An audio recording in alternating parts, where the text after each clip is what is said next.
সামনে দেখছেন একটা চার্জার। তো এই চার্জারটা কিন্তু কোনো রেসপন্স নাই, কোনো লাইন আসে না। এখন এই চার্জারটা আমরা খুলবো। তো তার আগে আমি এসি প্লাগটা ইনপুট করছি। এসি প্লাগটা ইনপুট করে আপনাদেরকে আমি দেখাচ্ছি। দেখেন এসি প্লাগটা কিন্তু ইনপুট করা আছে, কিন্তু আমাদের চার্জার কোনো রেসপন্স নাই। তো এখন চার্জারটা আমরা সংক্ষেপে খুলে নেব। তো চার্জারটা খোলার পরে দেখব যে কি সমস্যা।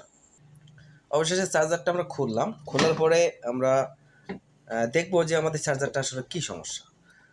তো এখন চার্জারটা প্রথমে আমরা উল্টায় নেব। এইভাবে উল্টায় নিয়ে এবার দেখব যে আসলে কি সমস্যা হয়েছে চার্জারটায়। তো প্রথমে আমি দেখাই যে দেখেন আমাদের চার্জারটা কিন্তু পুড়িয়ে গেছে। দেখছেন এখানে চার্জারটা কিন্তু পুড়িয়ে গেছে। দেখেন এখানে রেজিস্ট্যান্স আইসি টাইসি দিয়ে এটা পুড়িয়ে গেছে। তারপরেও কিন্তু এটা ঠিক করা পসিবল। আমি একে একে দেখাবো কিভাবে আমরা এটাকে ঠিক করব। প্রথমে আমরা কিন্তু এই মসপেটটাকে খুলে নেব। এই মসপেটটা কিন্তু নষ্ট হয়ে গেছে 100% শিওর। কারণ যখন একটা চার্জার পুড়ে যায় তখন কিন্তু এই মসপেটটা আগে নষ্ট হবে, শর্ট হবে। তো তাতে করে আমরা এই মসপেটটাকে আগে খুলে নিব। আমরা তাতাল দিয়ে মসপেটটা সুন্দরভাবে খুলব। ব্যতিব্যস্ত হলে হবে না, ভিডিওটা সম্পূর্ণ দেখতে হবে। আর যদি ভালো লাগে আপনাদের ভিডিওটা, তবে চ্যানেলটা সাবস্ক্রাইব করবেন আর সবার মাঝে ভিডিওটা শেয়ার করে দিবেন। তো আমি এই ভিডিওতে যেটা সত্য সেটাই বলবো, যে এইভাবে চার্জারগুলো ঠিক করা পসিবল কিনা, ঠিক করলে থাকবে কিনা, কেমন চার্জ হবে, সব ডিটেলস আমি আপনাদের সামনে বলবো। তো এটাকে খুলে নিলাম। খুলে নেওয়ার পরে যদি পারেন এখানে যে আইসিগুলো আছে, এই আইসিগুলোও কিন্তু আপনারা খুলে নেবেন। এই আইসিটা আমরা খুলে নেব। এখানে যে 38, 42, 38, 45 যে আইসিগুলো থাকে, যে এই আইসিগুলো কিন্তু আমরা খুলে নেব।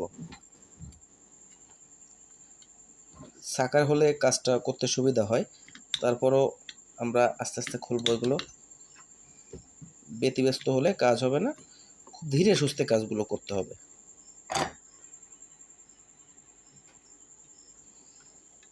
আমরা একটা হেল্প নিলাম শোন দিয়ে, একটা টুইজার দিয়ে আমরা সাপোর্ট নিলাম। নেওয়ার পরে আইসিটাকে খুলবো, কারণ এই আইসিটা অনেক সময় শর্ট থাকতে পারে। এদিকে কিন্তু আমাদের আরেকটা সমস্যা আছে। দেখেন এই আইসিটা কিন্তু খুলছি, আমাদের চার্জারটা পুড়ে গেছে কিন্তু। তো যখন চার্জারটা পুড়ে যায় তখন কিন্তু আরেকটা কাজ হয়, যে এখানে যে ফিউজ আছে না, এই ফিউজটাও কিন্তু অনেক সময় কেটে যায়। তো ফিউজটা আমরা পরে চেক করব। আগে আমরা প্রথমে এই যে দেখছেন হাতে একটা ডিভাইস আছে, এই ডিভাইসটা আমরা হাতে নিব। ঠিক আছে, এই ডিভাইসটা হাতে নিয়ে এবার আমরা কাজটা শুরু করব। এবার আপনারা বলতে পারেন এই ডিভাইসটা কোথায় পাবেন। মার্কেটে খুব কম দামে এই 180 ওয়াট কেএলওয়াই মডুলটা আপনারা পেয়ে যাবেন। এই মডুলটা 3টে তার থাকে। আপনারা লাল আর কালো তারটা রাখবেন। রাখার পরে লাল আর কালো কোথায় জয়েন করবেন, এটাও একটা বিষয়। এটাই ভিডিওতে সম্পূর্ণ দেখাবো। ভিডিওটা লাস্ট পর্যন্ত দেখবেন। মাঝখান থেকে একটু একটু দেখলে ভাই কিন্তু ডিভাইসটা আপনারা নষ্ট করে ফেলবেন। দেখেন এখানে মেইন ফিল্টার ক্যাপাসিটারের নেগেটিভ প্রান্ত, নেগেটিভ যে লেগ, বুঝতে পারছেন? নেগেটিভ লেগ কোথায় গেছে? এখানে আছে নেগেটিভ লেগ, আছে এখানে। এখানে শোল্ডারিং করে দিলাম। এবং এখানে মসপেট দেখছেন, এই মসপেটের মিডিল লেগ, মাঝখানের যে ঠ্যাংটা, যেটা মাঝখানের ঠ্যাঙে আমরা এখানে জ্বালাই করে দিব। এটা দিলাম জ্বালাই করে। দেওয়ার ফলে এবার রেগুলেটর আছে না, এ দেখেন এই রেগুলেটরটা কিন্তু কমায় নিতে হবে, একেবারে কমায় নিতে হবে। এখানেই কিন্তু ভিডিও শেষ না, এর আরও অনেক বিষয় আছে, এখানে কমায় নিতে হবে। নিয়ে এবার আপনারা কি করবেন, এটা এভাবে থাকবে। আপনি এসি প্লাগ ইনপুট করবেন, এসি প্লাগটা ইনপুট করবেন। এবার দেখেন এসি প্লাগটা ইনপুট করার সাথে সাথে আমাদের হই নাই, মানে আমাদের ফিউজটা কাটা আছে। এবার ফিউজটা আমরা লাগাবো এখান থেকে। আমি কিন্তু সরাসরি মানে লাইভ প্রুফ কাজ করতেছি, ঠিক আছে? এখানে কোনো কাটছুপি নাই। এখন ফিউজটাকে লাগাবো। দেখেন ফিউজটা কিন্তু এখানে, বুঝছেন? এই ফিউজটাকে আমরা ছোট একটা তার দিয়ে আমরা এখানে সোল্ডারিং করে দিলাম।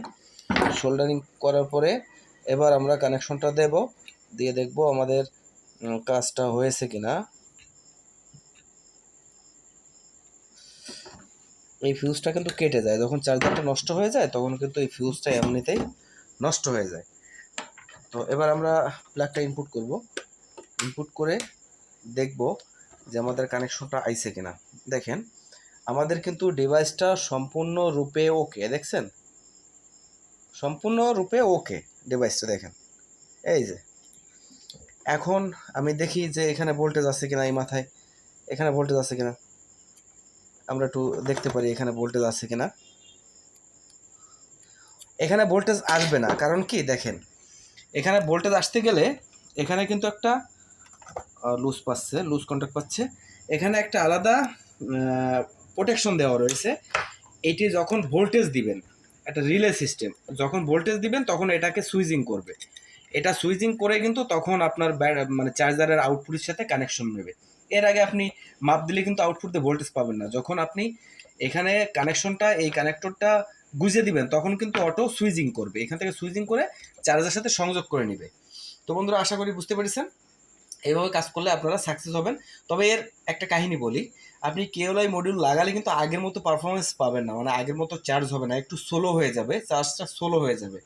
যেখানে আপনার 10 ঘন্টায় চার্জ হতো এখন লাগবে 12 ঘন্টা, এরকম। আগে যদি 5 ঘন্টা লাগতো তো এখন লাগবে 8 ঘন্টা, এরকমভাবেই সময়টা লাগবে। তো ভালো থাকবেন, সুস্থ থাকবেন, সবাইকে ধন্যবাদ।